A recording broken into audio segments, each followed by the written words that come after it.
Olá, o assunto que nós vamos tratar hoje é um dos assuntos mais importantes no que diz respeito às Escrituras Sagradas.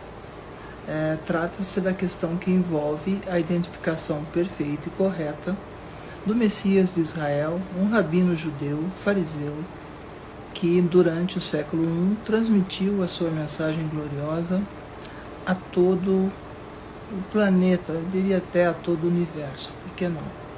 E essa mensagem, quais aspectos nós devemos levar em consideração? Inicialmente, nós temos que levar em consideração quem disse, o que disse, para quem falou, e aquilo que se refere ao conteúdo propriamente dito, que são as doutrinas que o Messias ensinou. Depois dele e antes dele vieram outros que ensinaram doutrinas diferentes. Mas devemos nos ater a qual? A dele. E se você concorda com isso, vamos continuar com a nossa conversa aqui neste vídeo. Tá bom? Bem-vindos todos. E basicamente o que nós vamos tratar diz respeito à Bíblia hebraica. Esta aqui. Essa Bíblia hebraica que você está olhando, ela também é chamada de Bíblia Stuttgartensia. Esta Bíblia aqui, esta outra Bíblia aqui, ela é conhecida como Bíblia Hebraica de Quitel. Então, esta outra aqui, Bíblia Hebraica de Quitel. Foram feitas 3 edições e se chama de Quitel por causa de Rudolf Quitel. Nela você vai encontrar os textos correspondentes a Tanar. E nela você vai encontrar também uma coisa importantíssima, lembrando, né, Gênesis, traduzido como Gênesis, que em hebraico é Bereshit. Bereshit, o nome dos livros hebraicos normalmente são chamados pela primeira letra, palavra em hebraico. Então, Bereshit, ok? A partir desse texto, nós tivemos traduções. Quando a gente fala de traduções, nós não estamos dizendo que é exatamente o texto que está no idioma de origem que vai para o idioma destino. Se isso fosse verdade, nós não teríamos tantas confusões que envolvem as doutrinas existentes na Tanar e que posteriormente foram aproveitadas para o chamado Novo Testamento. Aproveitadas depois que foram traduzidas e não antes. Isso é importante destacar porque nós estamos falando de um texto grego que eu chamo no meu livro de Evangelho Grego, que é o que acontece a partir da primeira tradução do texto hebraico. A primeira tradução do texto hebraico tem nome, ela se chama Septuaginta. Essa tradução foi feita para o idioma grego, e não é exatamente o grego que hoje é falado, é um grego antigo, por volta do ano de 345 antes da Era Comum, ou, como você prefere, antes de Cristo. 345 anos antes foi feita a tradução do texto hebraico para o texto grego. Eu abordo as questões que envolvem os problemas das traduções. Tem gente, até hoje teve um comentário de uma pessoa que obviamente, talvez nem em português tenha lido a própria Bíblia, que falou que não há nenhuma diferença entre o que ela tem na mão dela hoje, que é uma tradução para o idioma português, daquilo que está contido no texto original hebraico quanto grego. Isso ali demonstra claramente, além de um despreparo com relação ao assunto, uma absoluta falta de informação, né? Por quê? Porque uma tradução, o nome já diz que não é exatamente o texto original.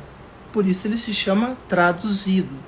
Então toda a questão da religião e da fé atuais são baseadas em traduções.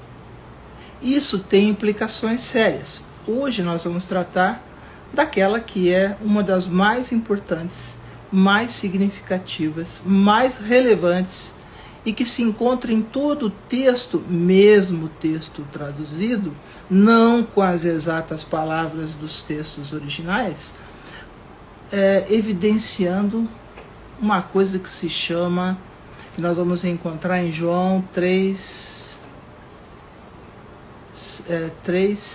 5 até 9. Lá diz o seguinte, basicamente 3, 5. Examinem ou examinais nas traduções o que está contido nas Escrituras, porque são elas que testificam de mim. Isso foi atribuído, essa palavra, ao Messias, judeu, rabino, fariseu. E esse rabino, judeu, fariseu, tinha um nome judeu.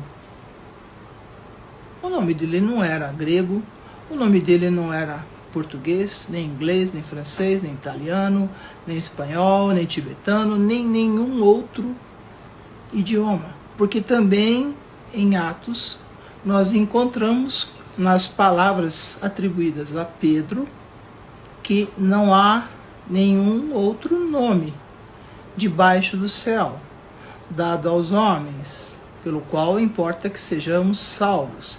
Em João 3, capítulo, versículos 5 até 9, diz que as Escrituras testificam sobre a questão do nome e da pessoa do Messias.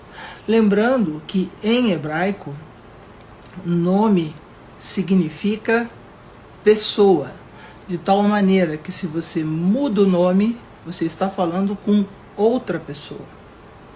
E como é que isso tem um simbolismo e como é que isso tem uma visão clara hoje, quando se referem ao nome do Messias? Que não aquele nome de nascimento que foi dado por anjo e que foi dito que deveria ser aquele que salvaria seu povo dos pecados deles. Esse nome é óbvio para mim, acredito que para você também, num contexto 100% judaico, que não era um nome em português, não era um nome em francês, não era um nome em inglês, idiomas que sequer existiam lá no século I. Obviamente, o nome tinha que ser um nome judaico, portanto, hebraico.